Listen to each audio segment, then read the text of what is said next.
Good afternoon, everybody, and thank you for tuning in to this week's episode of Armor Animal Health's video series, Have You Heard? My name is Guy Halvorson. I've worked at Armor Animal Health for the past 13 years. Prior to working in the animal health industry, I graduated from Bismarck State College with an agribusiness degree. And then after that, I spent 15 years raising and feeding beef cattle in north central and North Dakota. So today, this Facebook Live is very interactive, so please list in the comments below where you're listening from. Boy, we got people from all over today, Botno, North Dakota, Beaver Dam, Wisconsin, all the way from Pakistan, believe it or not. Sun Prairie, Wisconsin, Newton, Wisconsin, so we got quite an audience, and thank you all for tuning in. Joining me today, all the way from Western Montana, is Vigortone animal nutritionalist Steve Stafford. Steve, why don't you tell our audience about yourself? Well, hello there, Guy, and thanks for having me. A little bit about myself. I've been with Vigortone,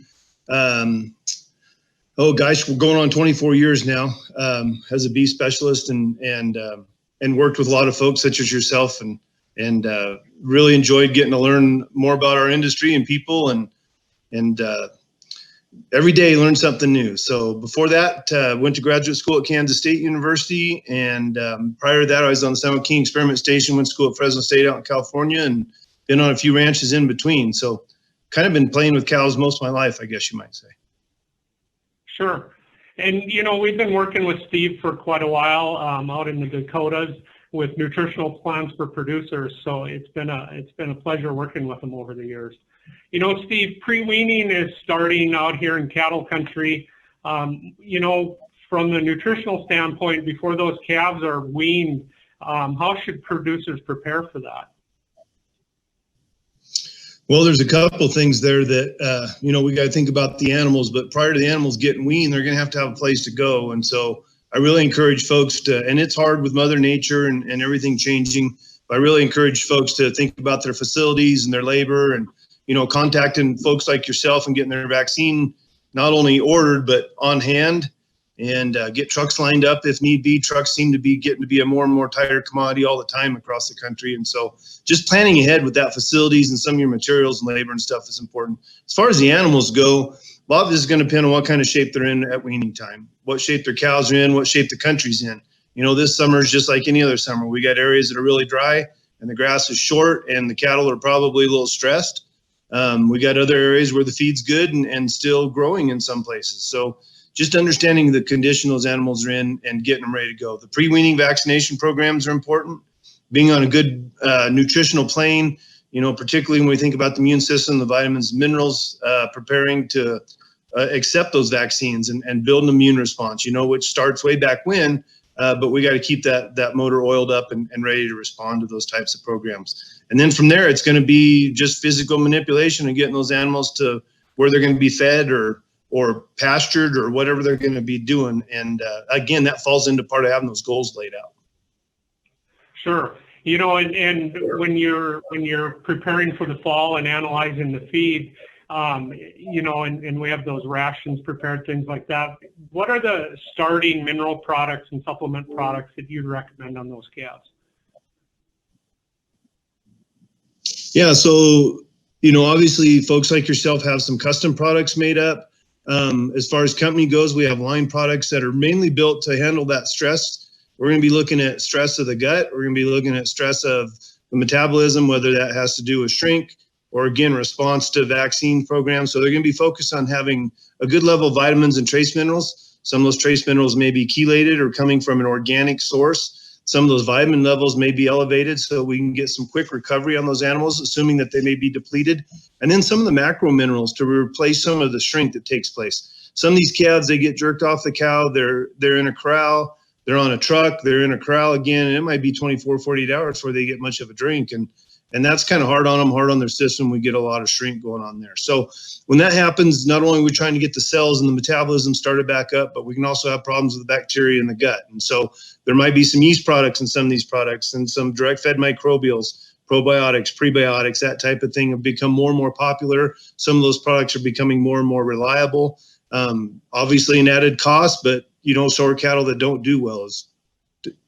guys. So, again, just preparing those animals for a good start. Yeah, and it's very important to have them started. The stress of weaning and balling calves in the pens, you want to get them off to as a stress-free start as you can. So, Steve, once we have those calves, started on feed, the balling is over, the stress is over. What's a good indicator for producers to know when to increase feed to get the more gain out of them? Sure. And so, again, we're making a few assumptions here, jumping in this conversation in the interest of time, but assuming that we know what those feedstuffs are, that they've been analyzed, we understand what the dry matter is, we've got facilities to handle a mixed diet or a blended diet. We're gonna assume that those cattle are up on intake, kind of where we want them to be. Their intakes become stable over, say, a 5 to 7 day period of time. We don't have big increases or decreases, and then we're going to start walking them cattle up on feed. That also comes back to setting those goals of the cattle, right? Are these going to be replacement heifers? If so, then we don't need to get a lot of gain on them, right? Are they going to be cattle we're going to turn back out to grass and we're just going to kind of get through the winter? Then we've got a different diet. Are these cattle that we're going to step up on feed and take the fats as calf fed? We're going to step those cattle up on feed a lot differently too. And so understanding those cattle's intake is the key. Dry matter intake's the king to everything we do, right? And so once we get that established, then we can go and we can start analyzing that diet. If particle size, we're going to be looking at manure in the pens. We're going to look and be how many cattle hanging their heads, standing in corners. We're going to make sure they're getting plenty of water. And a lot of these things are going to be coming along. A lot of this can happen on some calves that are aggressive and bred to eat. This is going to happen by day 5 or day 7. These things are going to start going forward. Other cattle that are more stressed, that are going to take some more time to get straightened out, they might need to go through a decox program if they got coxy, that type of thing. Then we're looking at 21, 28, 35 days before we start getting very aggressive with them, Guy. It's just there's a lot of variability from operation to operation.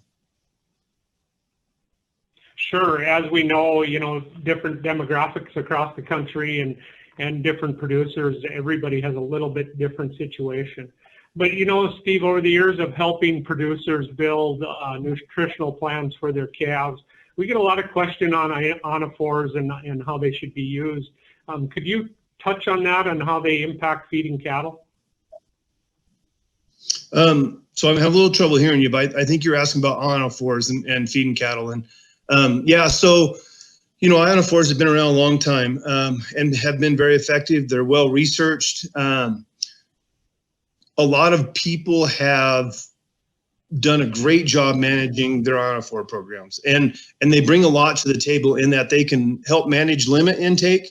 They can help manage gut health, if you will. We mentioned coccidiosis a minute ago. That's one that comes up a lot of times when talking about ionophores.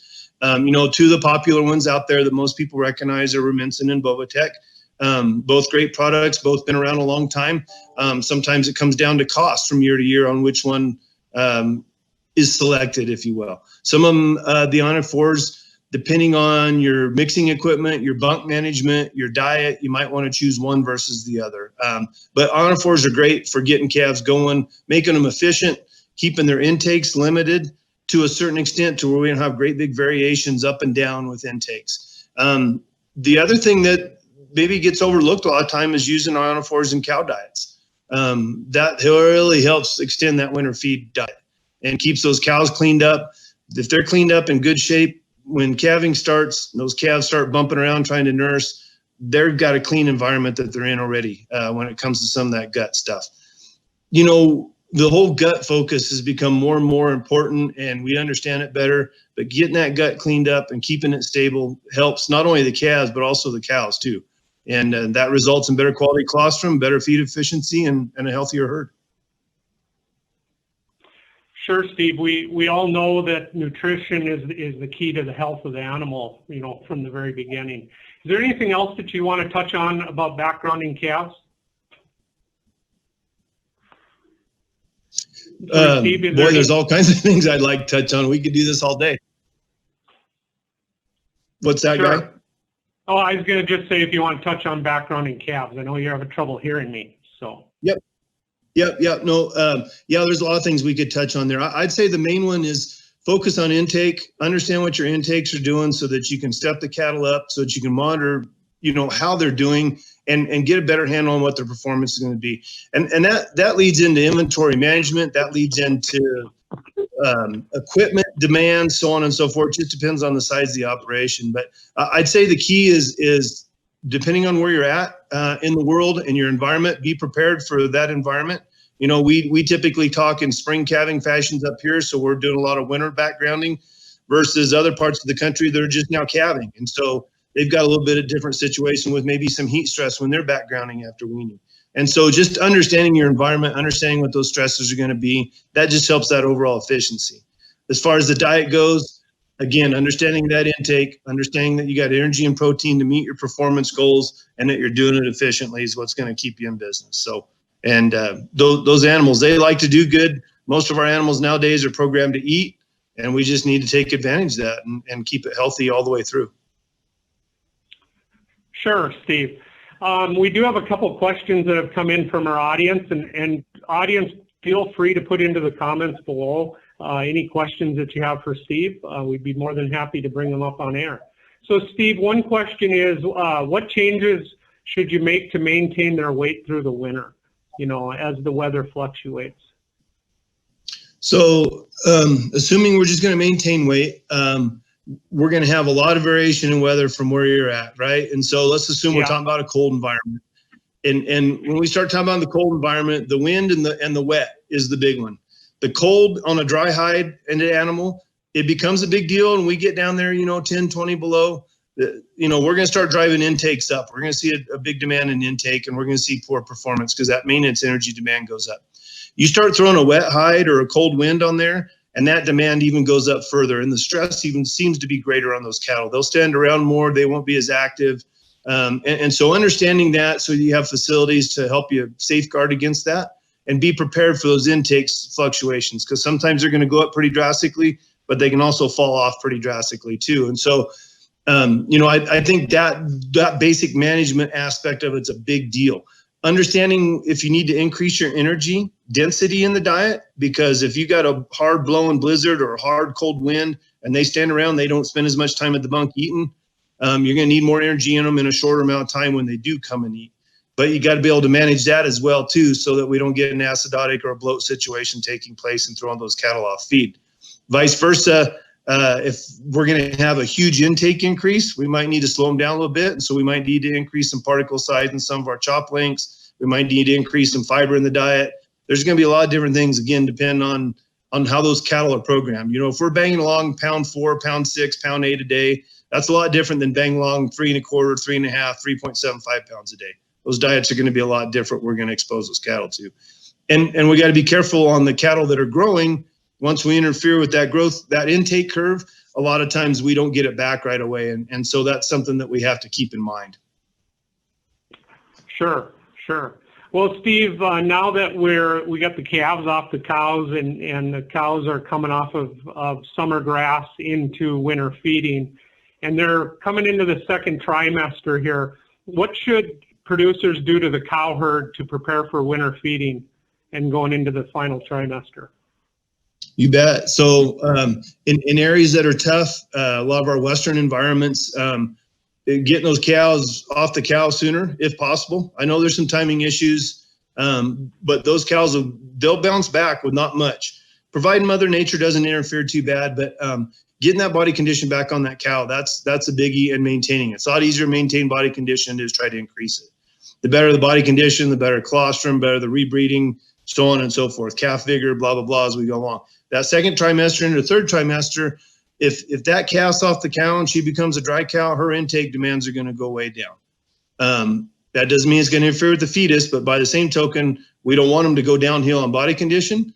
We don't want to pull vitamins and minerals away from them because that fetus is still growing. And as we learn more about gestational nutrition, we understand that it starts maybe way early on, day 50, day 60 of gestation, but you get into the middle phases and late phases, and there's a lot more going on in gestational development. So we don't want to interfere with that. As far as the producer's concerned, our producers wake up every day, and their husbands and there's wives and there's moms and there's dads, and they put on about 8 different hats, right? So they're geneticists, they're mechanics, they're bus drivers, they're basketball coaches, so on and so forth. There's a lot to be worried about, but if they do some pre-planning on where to put them cows, make sure the hay's where it needs to be, the silage is where it needs to be. And if you got to bring cows in, bring them in. Just make sure you got facilities and water to handle it. I mentioned water several times now, and water is just as important in the wintertime as it is in the summertime.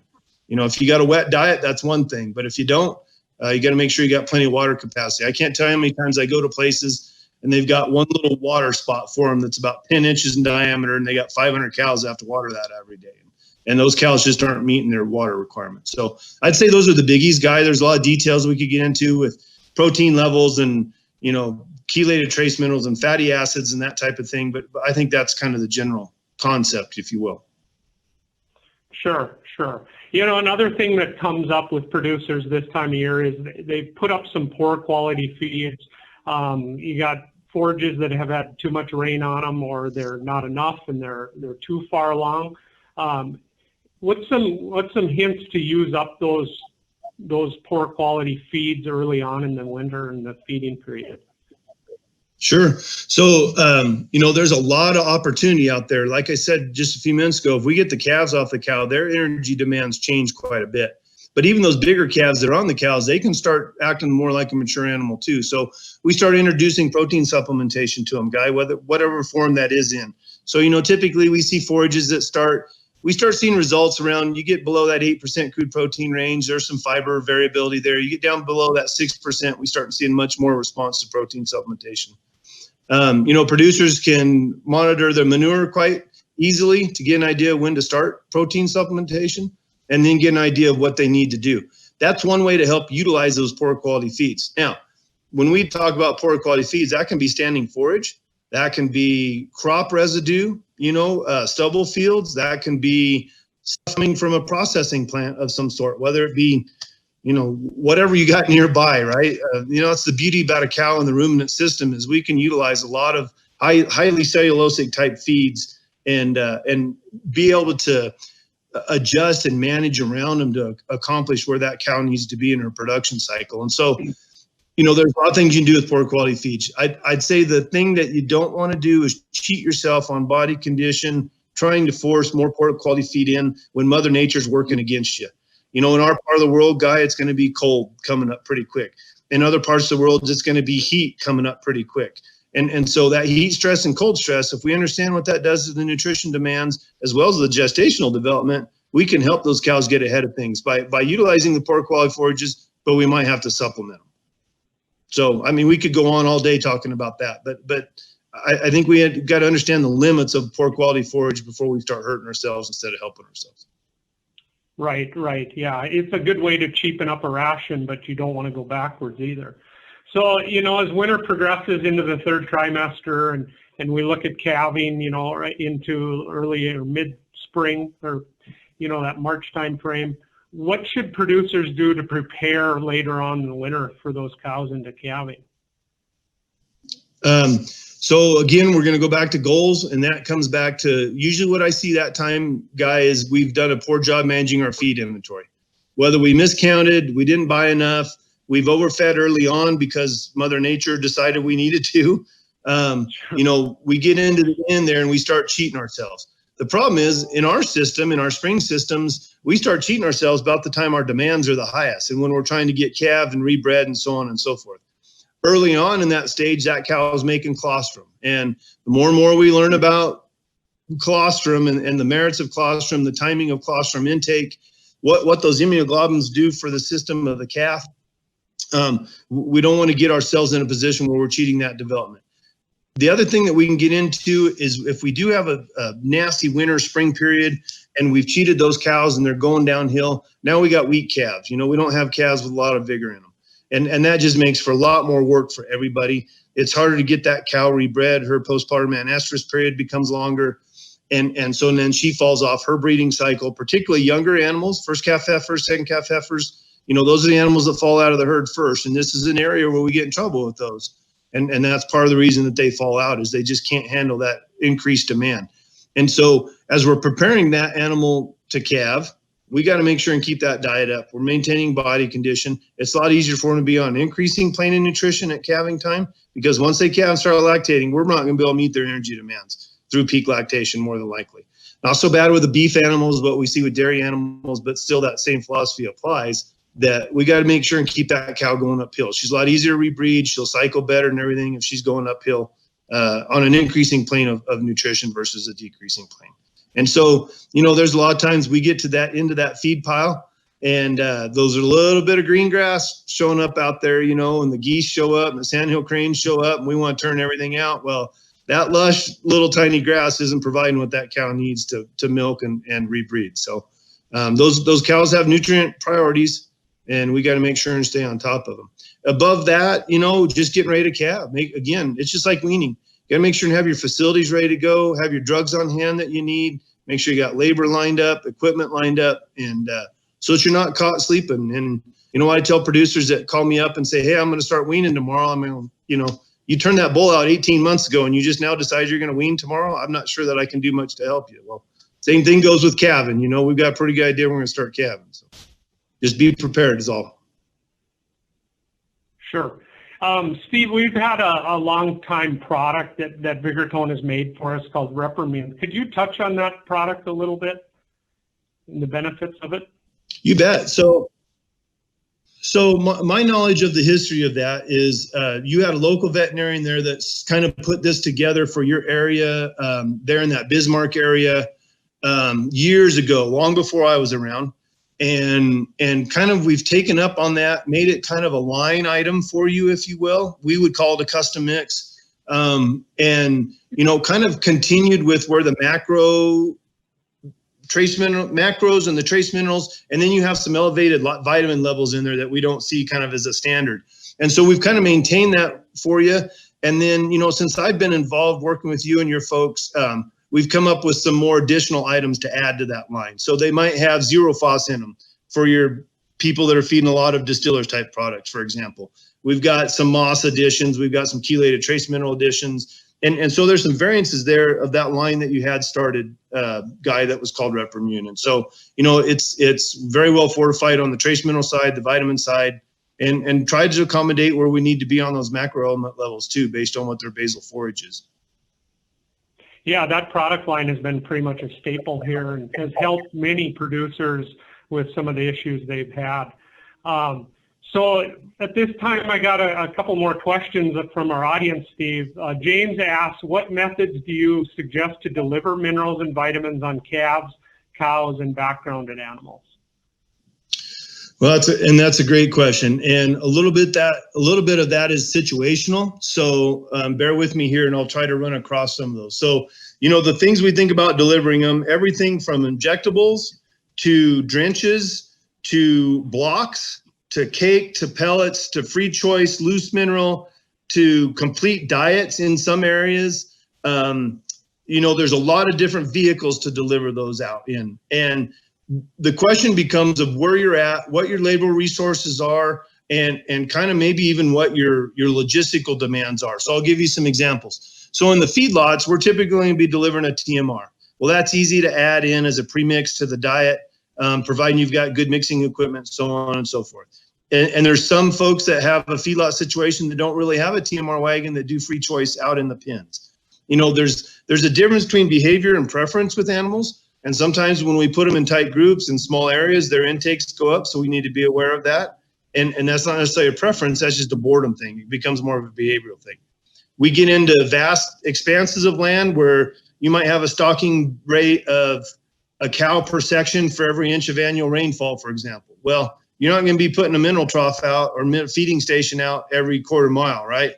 So you got to figure out how you're going to do that labor-wise, how you can do that area-wise, so on and so forth, versus somewhere in maybe the South or the Midwest where they're doing intensive grazing and they actually move paddocks based on mineral consumption. So mineral comes up, they go to a fresh paddock. Those people are managing that much more labor intensively than, say, someone that wants to do it in a lick tub, in a free choice mineral, a mineral block, so on and so forth. So there's some mechanical ways to deliver things, and then there's some logistical things that are limited in how you can deliver them. So, but there's a lot of different methods there. I hope that answered that question. Yeah, absolutely. Another question that came in is on forage sampling. Can you walk us through the process of how we work with producers between Armor and yourself to help them get rations built and that type of thing? Yeah, so typically your folks will contact me or our local rep there, Dean Brewer, and they'll say, hey, we're gonna keep a set of calves back this year. They're not gonna go, they're not gonna go to Oregon or California or Arizona to grass this winter. They're gonna stay home, and or they're not gonna go to the feedlot for whatever reason. Every year is different, right? And so they'll get together, your folks, and go out and they'll test some hay, they'll test some silage or byproducts if they're getting, something out of the beet pulp plant over east of you there, or out of a distiller's plant, or whatever the case may be, carrots, oranges, whatever. And so then you guys will send those into the lab, get them analyzed. You guys will send me the analytes. You'll send me the results of the analysts back, and then we'll stick them in a diet based on size of animal, performance of animal, number of animals, and what the inventories of those feedstuffs are. If you've only got enough corn silage to feed 100 head, 15 pounds a day for 100 days, then it doesn't do me any good to put 30 pounds a head in there, because you're going to be out in a third of the time. So there's a lot there, from analyzing the feeds, getting those feed samples like we just talked about, to actually understanding, how much we can feed and what our performance goals are. So that's kind of the gist of it, Guy. I mean, there's some more details, but. Sure. And we'd be more than happy to help producers build rations and get their feed sample. Steve, it looks like we're out of questions. I thank you for joining us. It's been very informative, and I appreciate everything that you do for us. So thank you very much. Thanks for having me, Guy. Absolutely, absolutely. As a reminder to our audience, this video has been recorded, so you'll be able to go back and view it on our Facebook page. We also have a YouTube channel, and we also have a link to our website that has the videos on it at armoranimalhealth.com/have-you-heard. If you're watching the recorded versions, feel free to post comments. We'll get back to you and get your questions answered. Next week, we will not be having the episode of Have You Heard, but instead we want to remind you that we have our virtual Dairy Expo coming up September 29th through October 3rd. Throughout the week, watch our Facebook page for various contest giveaway introductions to our team members, live events, and a whole bunch of more stuff. To learn more, visit our website at armoranimalhealth.com/WDE, and be sure to click going on the Virtual Dairy Expo Facebook event. In fact, tune in Tuesday, September 29th at 3 Central Standard Time for our virtual career panel to learn more about career opportunities in the egg industry and ask your panel questions. If you want more information on the products or services we talked about in the presentation, feel free to reach out to one of our sales staff, and we'd be happy to help your operation be even more successful than it already is. Thank everybody for joining us, and have a wonderful day.